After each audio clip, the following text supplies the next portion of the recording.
This will be basically a run through higher education options as well as higher education programs that Fuji ourselves have for refugee youth.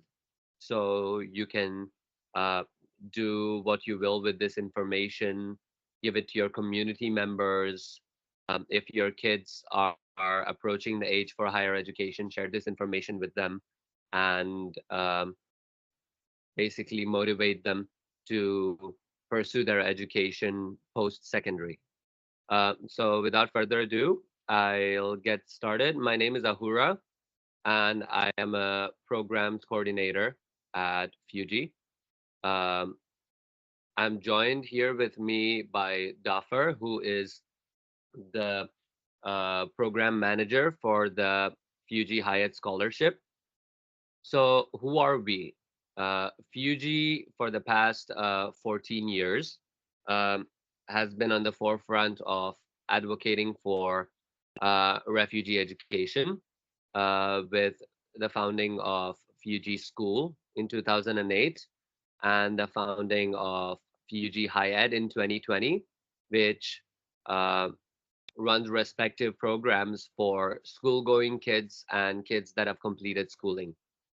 Um, so as you can see here, Fuji covers end-to-end assistance and advocacy for refugees all the way from preschool to primary school to secondary and high school, getting a diploma, trying to help access to higher education, and even helping certain graduates of our programs get internships and be able to access employment.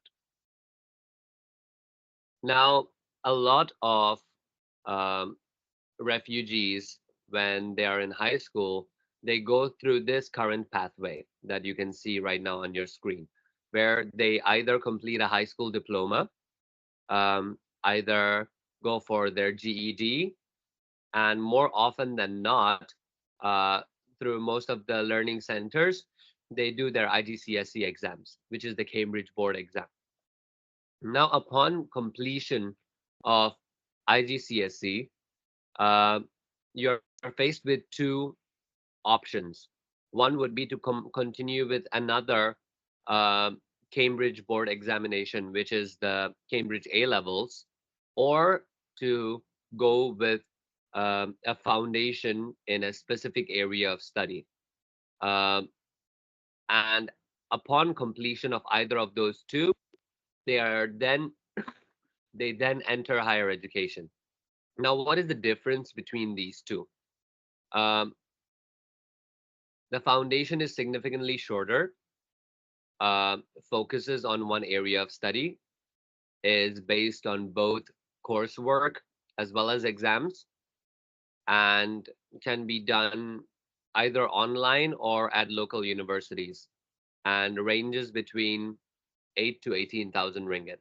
On the other hand, you have A levels, which goes on for a year and a half to 2 years and requires you to do a minimum of three subjects, meaning that it is more of a general uh, studies course as opposed to a foundation, which still leaves your options open ended. Um, this, through our programs previously with BAC, we usually refer students to go and do their A levels at BAC because they give 50% off their fees, which after discount comes up to 11,000 ringgit, which is on the lower end of even the prices for foundations. Um, Now, one thing that needs to be considered before picking between these two is that if you know what you want to study, for example, you know that you want to go and study law, then a foundation in law is better for you than doing an A levels with law as one of your three subjects. Because if you're set on your goal, then by all means do a foundation because it's significantly easier as well since it's not 100% exam based.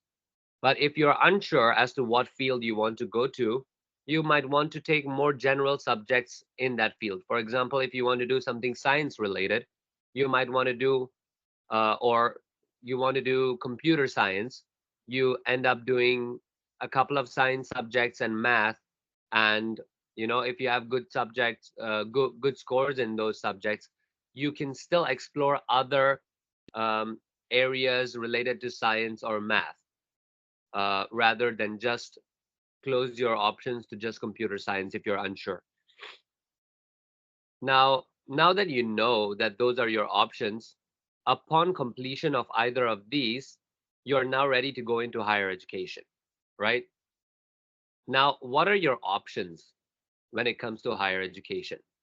And why is it important for refugees to want to study in higher education? Um, Number one, um, higher education makes you more qualified through the skills that you develop. Not only are you able to show for it, but you will also have a degree document, by the end of your degree, to show that, yes, I am this skilled, and not have to practically prove yourself at every opportunity that you try to get. Secondly, it's undeniable that uh, you would benefit from the social experience of studying along with your peers at a higher education level. Uh, Now, education in university is not the same as school. In school, you have much more oversight, much more teacher to student attention, whereas in university, it might not be the case. In university, it's a lot of peer to peer relationships that you will form, that will you will probably carry with you for the rest of your life, meaning that you not only learn to work together but also learn from each other. And it also gives you the opportunity to follow what you've always wanted to follow, right? Your passion. If you have a passion um, in computer computer science or programming, right? You are able to follow your passion by pursuing a degree in that, because it brings you one step closer to being able to work in that field and to be able to ensure stability for yourself and your family. Now, some of the popular subjects that refugees tend to pursue here in Malaysia, this is based on the data that we have from our scholarship and data that people have volunteered to us. These are the common subjects. You can have a look at the screen. Uh, there's law, there is business and marketing, finance and accounting, IT, computer science, entrepreneurship, psychology, and graphic design. Now, upon first look at these subjects, it's uh, for a wide number of reasons that people might pick these subjects, whether it is wanting to bring about meaningful change in the law as refugees wanting to study law, or thinking about stability in terms of being able to earn money. You can see computer science, IT, finance and accounting, business and marketing, entrepreneurship, uh, graphic design, even. And, law and psychology kind of go hand in hand in wanting to work for your community and to improve things in society. Now, there are certain universities in Malaysia that accept refugees. This is not a conclusive list of them, because from our experience, there are certain universities that accept refugees on a case by case basis, but do not want to be known as universities that generally accept refugees. So the ones that we have permission to share with you are Brickfields Asia College, BAC, which is in Petaling Jaya, Veritas, which also shares a campus with BAC. We have Al Bukhari International University in Kedah, and there are certain others, like I mentioned, that you will have to inquire directly with them if they accept refugees or not. But those are the ones that are in Malaysia and allow you to physically attend university here. When you extend the scope to universities offering online courses, uh, you open yourself to the possibility of any university around the world. So this is an inconclusive list again. Uh, as you can see, University of the People, Nextpert University, Arizona State, Open University, University of London, International Open University, International University of Applied Sciences, and eGraduate College. The, these are universities that openly offer courses, complete bachelor's courses online. And if you're willing to forego the uh, possibility of attending university in person, these are some of the options you might want to look at. And also, don't limit yourself to these that I've listed out here. Feel free to go to bachelorsportal.com and use a filter to see the online slash distance learning opportunities for studies and see all the options that are available to you there.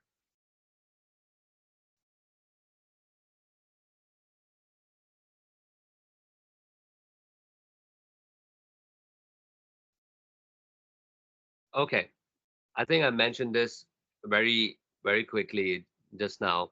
But what are some key considerations you might want to uh, take into account when applying to university? There are obvious benefits to attending university physically, and there are also obvious benefits of um, attending university online, right? When you study online, it gives you flexibility, as in you get to pick your study hours because all you need to do is complete modules, but not attend, lectures at a fixed time more often than not. So it lets you study at the comfort of your home and not push yourself too much out of your comfort zone while you're studying, right? Uh, Obviously, attending university in person is going to be more interactive, and you gain from the social experience of being at university. Whereas you might even end up with a course at one of the local universities in Malaysia, which might offer a hybrid model, which mixes online and offline learning depending on what kind of modules you take. So these are things that you might want to take into account when applying to university. There are also four very crucial questions that every student should ask themselves when picking an area of study, right? And this is mostly based on your performance at a high school level. For example, what subjects are you good at, right? Have you done enough research to consider uh, what you might want to do after your degree based on the subject that you're choosing? Have you taken one of those generic career tests on the internet to see what career is best suited for you based on your interests? Have you spoken to your parents? Have you spoken to your teachers, your sibling, your mentor, or even your fellow students to see what their choices were or what their choices are and what the reasoning for them is for you to have a broader perspective on why you're making these choices? And are you aware of what kind of jobs are related to the subject that you're interested in? These are important questions that I believe anyone transitioning to higher education should take some time and ask themselves. Now, coming to finances, uh, this is an area of concern for all of us refugees. I know it definitely was an area of concern for me when I was trying to access higher education. Um, there are different ways that a refugee can somehow finance their higher education. Like we mentioned earlier when discussing about the universities as well as A levels and foundation, some universities offer discounts, significant discounts to refugees, such as BC, right? So Given with given the reduced fee, uh, you might be able to somehow put money together through family support. Additionally, you can also apply to scholarships, find private sponsors that believe in your potential, and even access financial aid. Um, Now, certain universities like BAC also offer financial aid, meaning that uh, I think if not for most all courses, for most courses, they even accept installment payments throughout the year, meaning that you can even be making payments once every month or once every 3 months rather than paying upfront bigger lump sum. Additionally, you can also potentially work part-time or full-time jobs uh, to pay for your fees because some universities offer you part-time courses, evening classes, for example. Or if you're studying online, you get to pick your hours, so you are able to work and study at the same time as well. Now, this is something that's very important is managing your expectations. Um, Number one is be realistic about your university choices. When when I say that, what I mean is there are some universities that are considered, elite or fancy universities here in Malaysia. One of those examples may be Sunway or Taylor's. Realistically speaking, it is going to be very hard to financially support studies at universities like that. So, being able to find your area of focus and picking a university that offers that course at a reasonable cost is something that'll be more favorable for you because then it would be more likely for you to be able to find a financial option to support the payment of those fees. Uh, but if you apply to scholarships, there is no guarantee that you will get the scholarships because there are going to be a lot of people that apply to all these scholarships, and these scholarships are quite competitive, and it's quite stressful selection period even for scholarship providers like ourselves at Fuji to narrow down what we are looking for and annually offering anywhere between 15 to 20 scholarships. So from all the applicants we only offer it to 15 to 20 scholars, so be realistic about your likelihood to land a scholarship as well. Additionally, your tuition fees will not be the only fees that you end up paying at university. So make a list of all of your expected costs. Set a monthly budget for yourself. What I mean by this is transportation, food, or any other expenses like notebooks that university doesn't provide. They may offer textbooks, but notebooks, pens, pencils, whatnot, all of these are additional expenses that you will incur during your time in higher education. So make sure that if you're doing any accounting of all your expenses, that this is definitely something that you also take into account.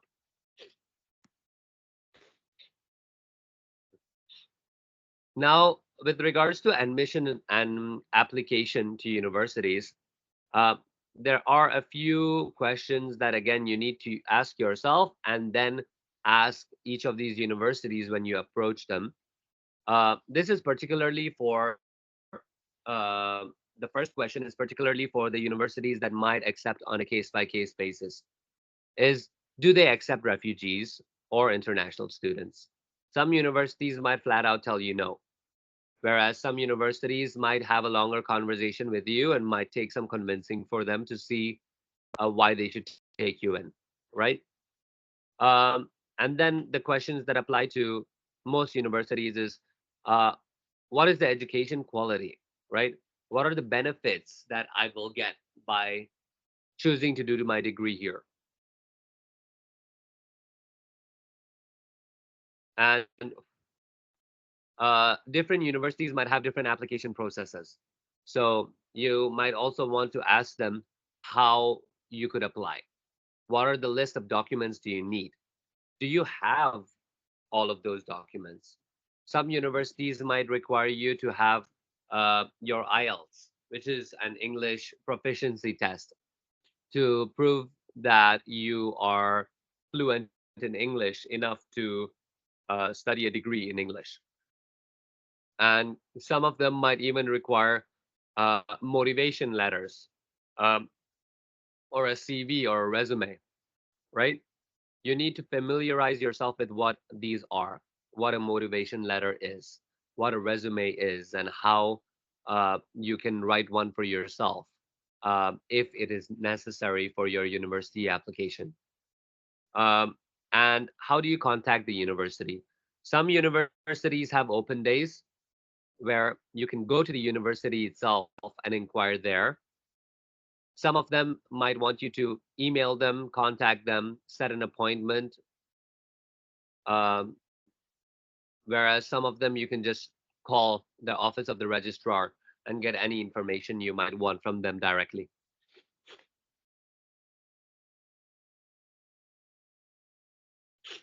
Sorry, give me a second.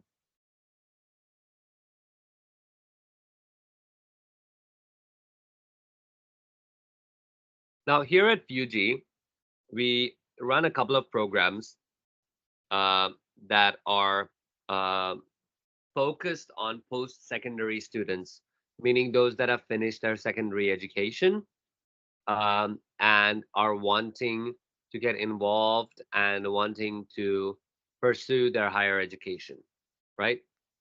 The first of these programs is a program called CERT, which I am the program coordinator for. CERT is essentially CERT stands for Connecting and Equipping Refugees to Tertiary Education, right? Uh, as you can see, the two people on either end of your screen, one of them is supposed to be someone who has just finished high school, and the other one is moving towards, um, going to university and graduating. So the aim is for us to help refugee youth to gain the necessary skills that they need in being able to succeed in university or any area of focus that they decide to pursue after secondary education, right? A lot of this focus will be on the soft skills, whether it is presentation, whether it is sitting for an interview, whether it is writing a personal statement, making university applications, teaching you basic skills. For example, uh, currently we have one module for introduction to coding in this cohort of CERT. And the good thing about CERT is that we run it multiple times a year.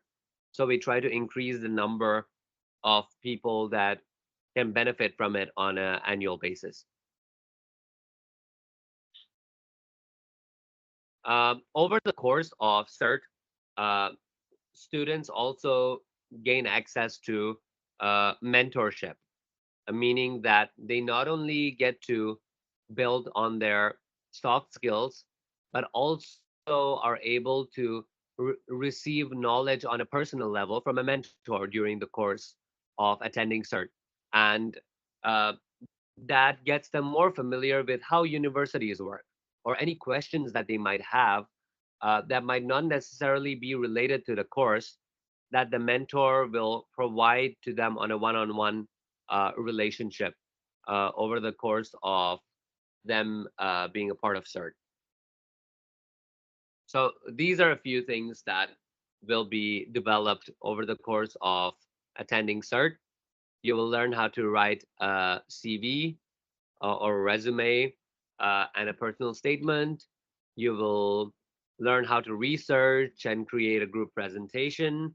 You will learn how to complete an interview with confidence, and you will learn how to optimize um, studying online and to be able to explore resources and opportunities that are available to you. CERT is 100% free.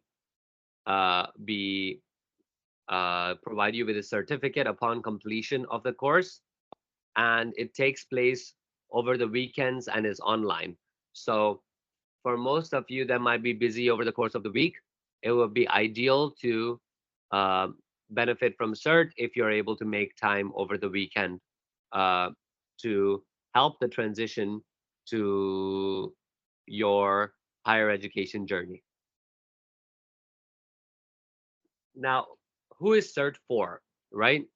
Um, we we focus on those that are either graduating from their high school within a few months from joining CERT, or those that have completed uh, high school but haven't started any further studies yet, right?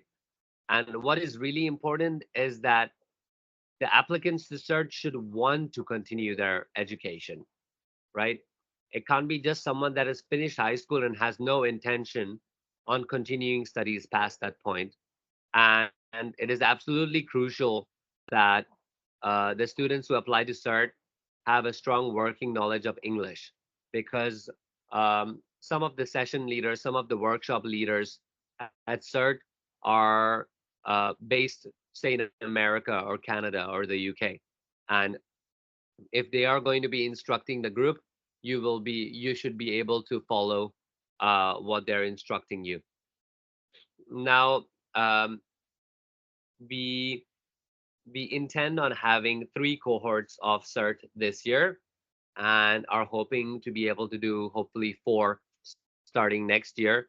So every 2-3 months, um, the application form will launch online and accept new applications. Um, for those of you interested, at the end of this presentation, you can get in touch with us, and we will keep you in our database to let you know when the applications open. Otherwise, you can just follow Fugi on our social media, and you will get the updates as to when this opens. So when students apply through our online application form, we review the applications, and the ones uh, that we decide are best to benefit from this program are called in for a round of interviews, right? And the accepted students will get notified via email.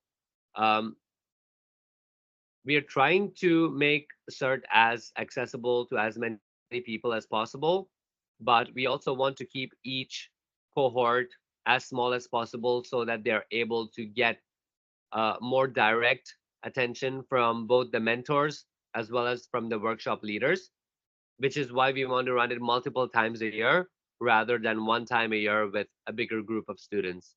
So the number tends to be anywhere between 15 to 20. So that's also something that you might want to bear in mind. Now on to uh, the big program that Fuji runs is the Hi-Ed Scholarship, right? This is a scholarship for a bachelor's program, right? This is for this covers bachelor's programs to deserving and qualified refugee students in Malaysia to pursue their degrees. Um, the way we go about selecting uh, candidates for this scholarship is based on merit, of course, which is your academic performance, as well as your passion for education, choice of career, and wanting to improve communities. Now, what we mean by this is, sure, you might have gotten all A's in your exam, and you are passionate to pursue your studies, and you already have ambitions to pursue a certain career, right?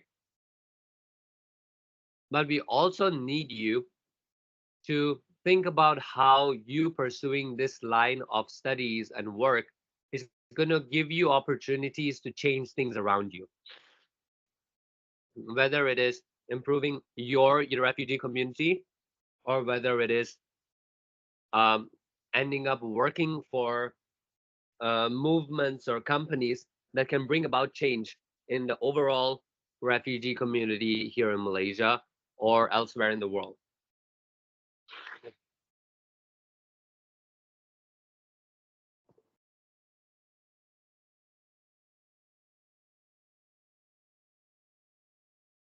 Now, how do you know if you're eligible for the Fuji Hyatt scholarship? Right? Here are some criteria that you need to meet if you want to apply to the Fuji Hyatt scholarship. Just give me a second while you go through what's on the screen.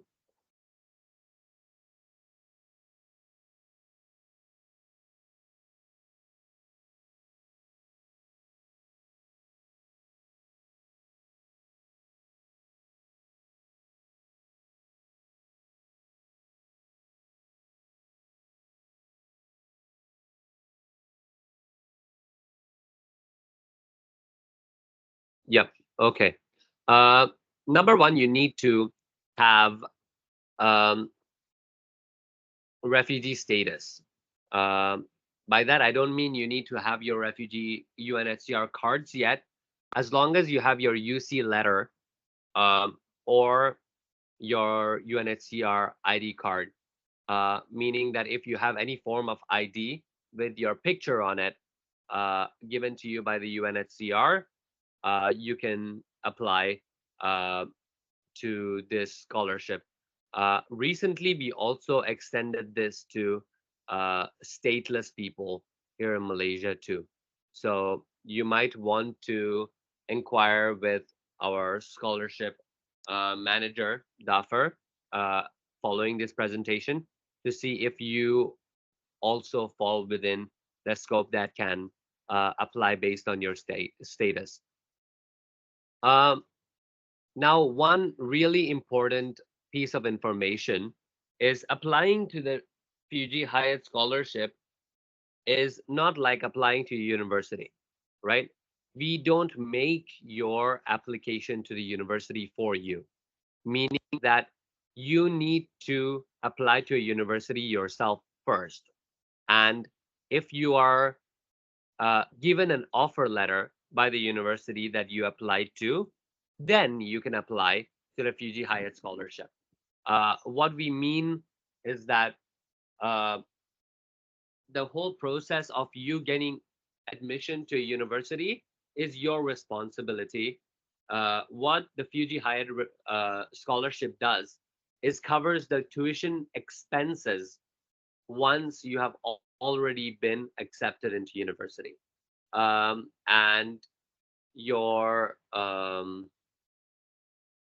your course needs to start prior or during September of the year that you apply to the scholarship for it to apply.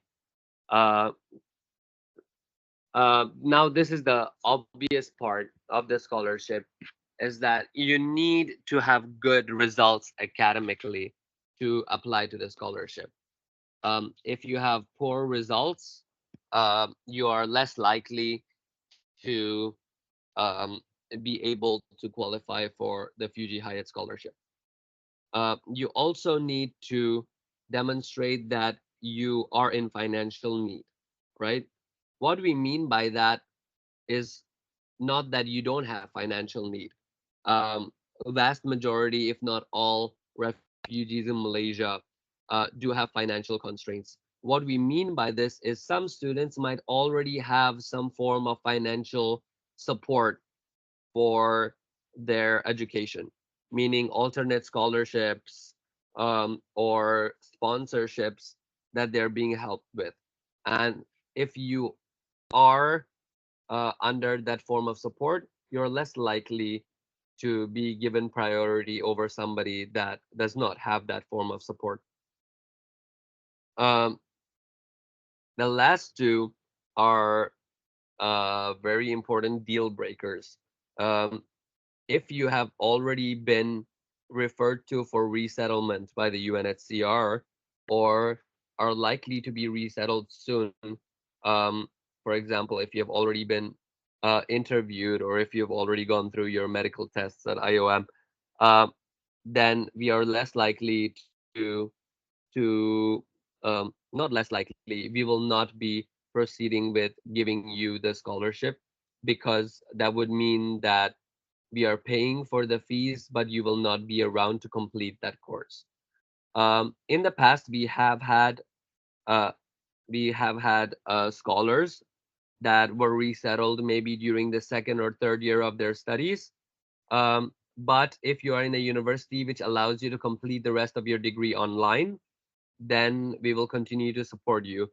But at this stage where you're applying to the scholarship, you shouldn't have already been referred to for resettlement. And the last one of the deal breakers is that this scholarship applies only for your first bachelor's. If you are someone that has previously completed a degree, you do not qualify for the scholarship.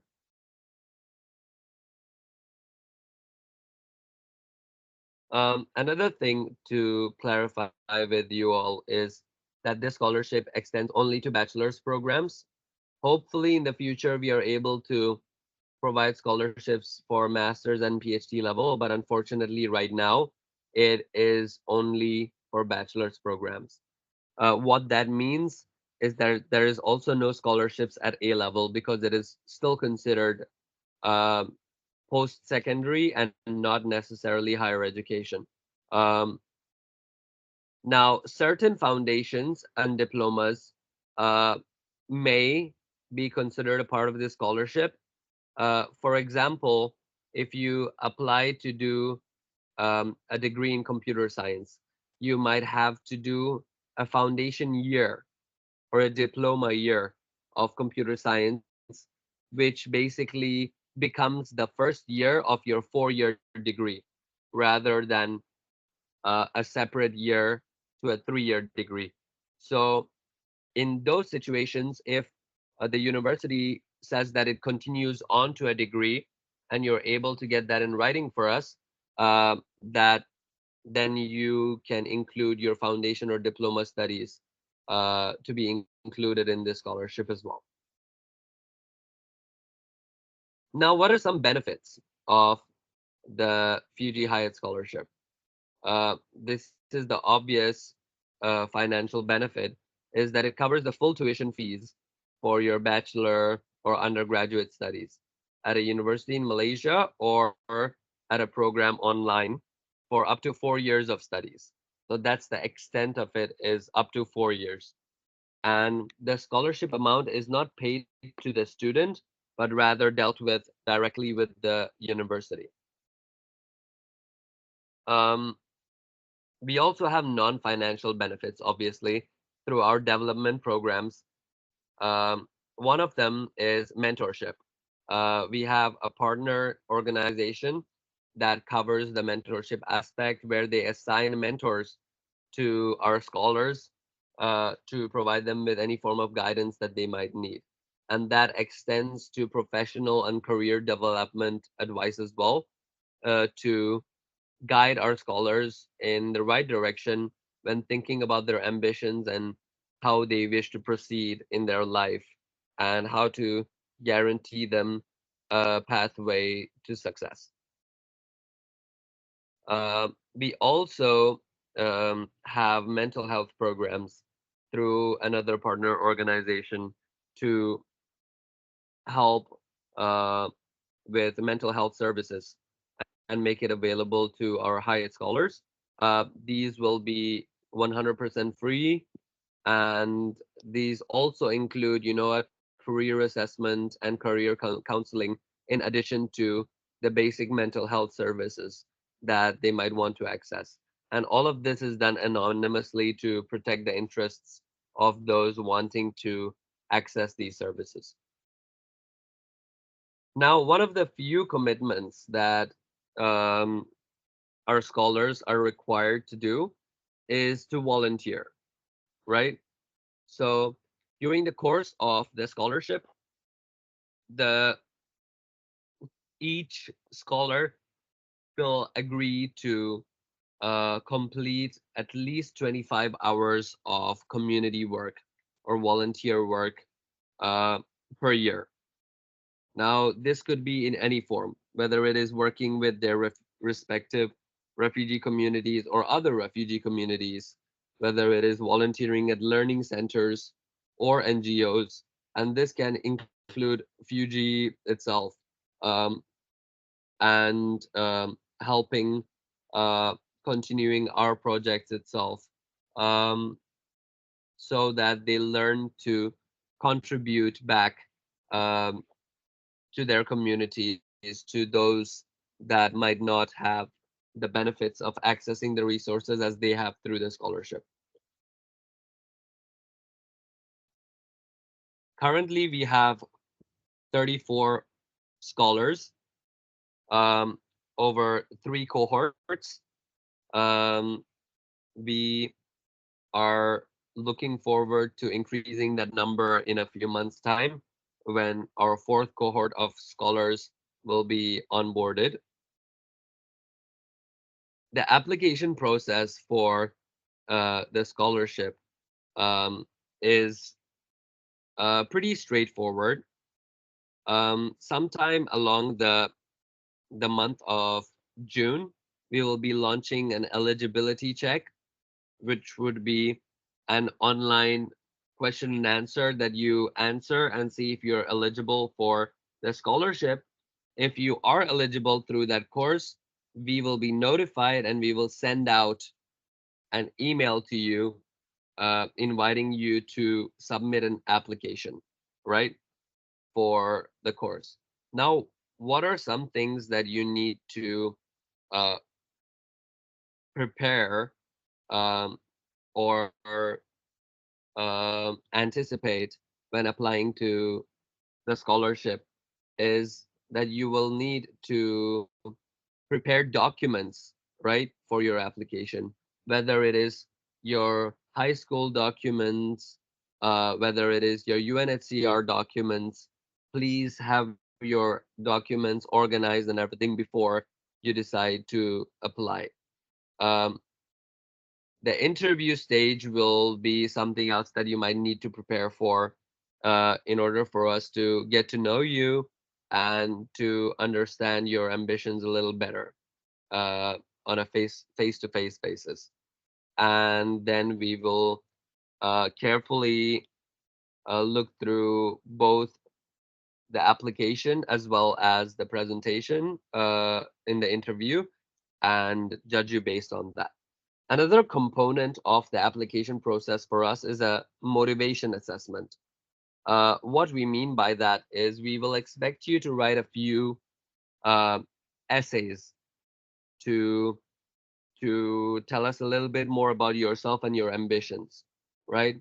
The focus of these um, essays will be to understand why you chose the subject that you decided to choose, what are your career aspirations and your life goals and dreams, and how you plan to give back to the community, how you decide to be a change maker in the refugee space.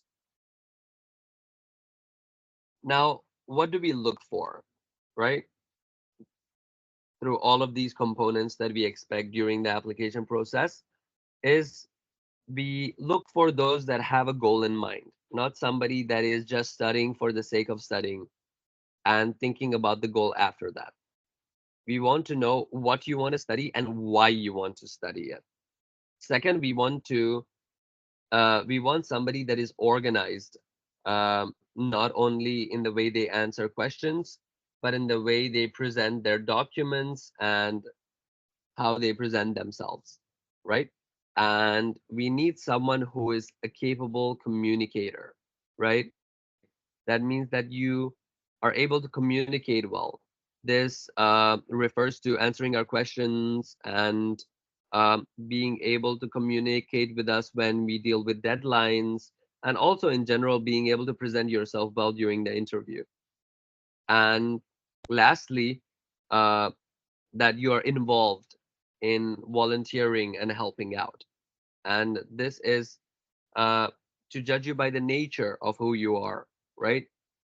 when you show that you volunteer and understand why it's important to give back to the community, it shows us the kind of person you are and the kind of contributions that you will make to your community if given the opportunity to graduate from university.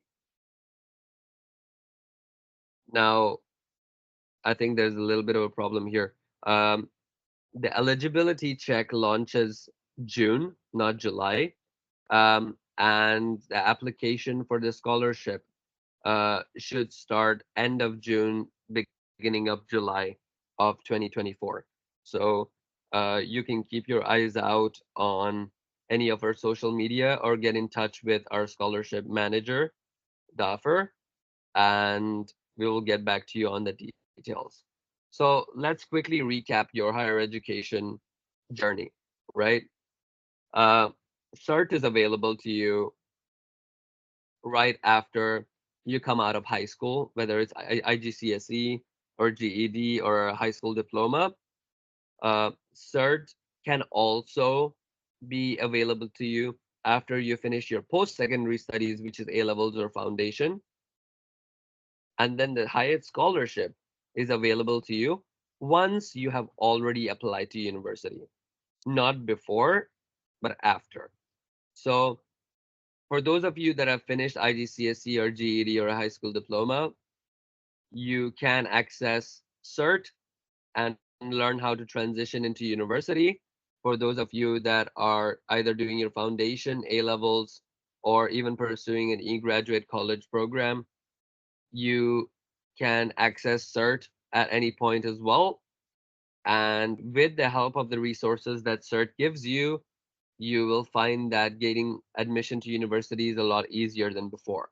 And once you have received your um, your offer letter from university, then you can apply to our Fugi Hi-Ed scholarship, and hopefully we will see you in our next cohort of scholars.